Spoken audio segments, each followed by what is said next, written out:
Bismillahirrahmanirrahim. Nahmaduhu wa nusalli ala rasulihil karim, amma ba'd. Insyaallah pada kesempatan ini kita akan melanjutkan kembali pembacaan kitab Nihayatuz Zen. Masih melanjutkan perkara-perkara yang membatalkan sholat. Kita telah sampai kepada wasani yang kedua dari perkara-perkara yang membatalkan sholat. Yang kedua adalah bitaroddudin fih, yaitu sholat bisa menjadi batal dengan sebab ragu-ragu fihi ay fi qat'iha, ragu-ragu di dalam memutus sholat. Jadi di dalam hati seorang tadi itu ada kebimbangan, ada keraguan-raguan di dalam memutus sholat. Aku putuskan apa enggak ya? Aku batalkan sholat ini apa enggak ya? Nah, ketika ada keraguan-raguan di dalam memutuskan sholat, maka sholatnya tadi itu menjadi batal. Karena syarat niat di dalam sholat itu harus ada jazm, harus ada kemantapan, enggak boleh ada ragu-ragu. Au ta'liqiha bisyai'in, atau sholat menjadi batal dengan menggantungkan sholat bisyai'in dengan sesuatu. Kalau di tengah-tengah sholat nanti itu hujan turun, maka aku akan memutuskan sholatnya karena jemurannya, pakaiannya itu tadi bisa menjadi basah karena hujan. Nah, menggantungkan sholat semacam ini bisa membatalkan sholat. Misalnya lagi, kalau di tengah-tengah sholat nanti ada yang mengetuk pintu, maka aku akan membatalkan sholatku. Nah, ini juga bisa membatalkan sholat. Walau muhalan adiyan, walaupun sesuatu tadi itu adalah sesuatu yang mustahil secara kebiasaan. Walaupun sesuatu yang menjadi gantungan tadi itu adalah sesuatu yang mustahil secara adi, secara kebiasaan. Jadi mustahil itu ada dua. Yang pertama mustahil adatan, yang kedua adalah mustahil aklan. Nah, yang membatalkan sholat ini adalah mustahil adatan, menggantungkan sholat dengan mustahil adatan. Mustahil adatan ini adalah sesuatu yang secara kebiasaan itu tidak mungkin terjadi secara kebiasaan. Seperti contohnya tidak terbakarnya Nabi Ibrahim dengan api. Nah, ini adalah contoh mustahil adatan. Karena secara undang-undang yang berlaku di alam semesta ini, secara kebiasaan api itu bisa membakar. Nah, seandainya di dalam sholat kita mengatakan kalau seandainya api itu tidak bisa membakar, aku akan membatalkan sholat. Nah, ketika itu sholat kita ini bisa menjadi batal. Kenapa? Alasannya limunafatihi al-jazma al-matluba dawamuhu fis sholah.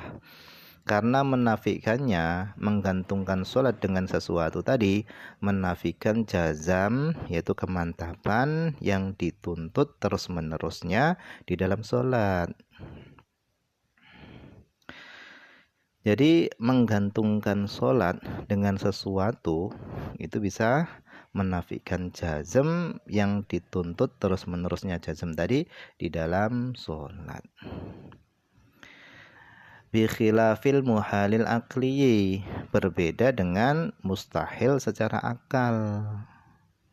Fa innahu la yunafil jazma al-madhkura, sesungguhnya mustahil menggantungkan sesuatu dengan muhal secara akal itu tidak menafikan jazm di dalam yang telah disebutkan tadi. Nah, kalau menggantungkan sholat dengan mustahil secara akal, maka itu tidak membatalkan sholat. Kenapa? Karena tidak menafikan jazm yang dituntut di dalam sholat. Nah, mustahil aklan ini adalah sesuatu yang mustahil secara akal. Yang akal tadi itu nggak bisa menerima keberadaannya. Ini yang kedua. Kemudian wasalithu yang ketiga dari perkara-perkara yang membatalkan sholat adalah bifi'lin kathirin, yaitu sholat bisa menjadi batal dengan melakukan perbuatan yang banyak. Jadi sholat bisa menjadi batal dengan melakukan pekerjaan yang banyak. Urfan banyak tadi ukurannya adalah secara urf. Idza kana katsiran yaqinan tsaqilan. Ketika pekerjaan tadi itu banyak, yang membatalkan itu ketika pekerjaannya tadi itu banyak, yakinan dilakukan secara yakin, tsaqilan pekerjaannya itu adalah pekerjaan yang berat, bukan pekerjaan yang ringan. Wawalaan dan pekerjaan yang dilakukan tadi itu secara terus-menerus bi ghairi udhrin, dengan tanpa uzur. Jadi meskipun pekerjaan tadi itu adalah pekerjaan yang banyak, yang berat, tetapi karena melakukannya itu tidak secara terus-menerus, maka itu tidak membatalkan sholat.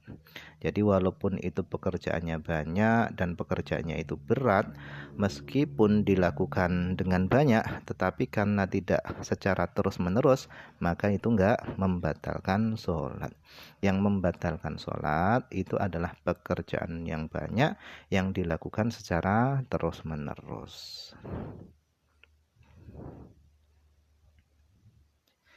Wala farqa fil fi'lil mubtil baina amdihi wa sahwihi.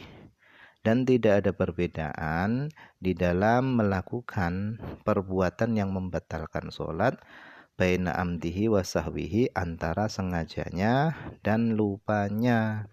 Fayubtilu mutlaqan, maka pekerjaan itu bisa membatalkan sholat mutlaqan, secara mutlak.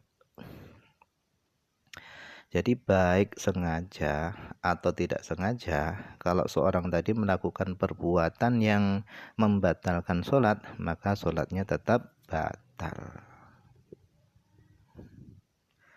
Walau sahwan, walaupun melakukan pekerjaan yang banyak tadi itu karena lupa, tetap membatalkan sholat. Sawaun kana min jinsil wahid, sama saja apakah perbuatan tadi itu dari satu jenis. Seperti apa satu jenis tadi? Katsalasi khutuwat, seperti 3 langkah.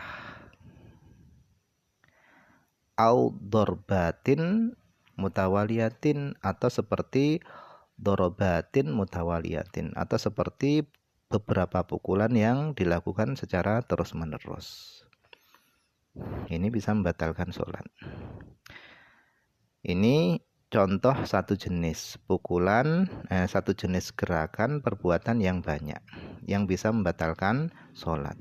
Au min ajnasin, atau dari beberapa jenis, atau dari pekerjaannya tadi yang membatalkan sholat tadi dari beberapa jenis. Contohnya kakhutwatin, seperti 1 langkah, kemudian wadorbatin, dan dengan 1 pukulan, wa khal'in na'lin, dan seperti dengan melepas sandal.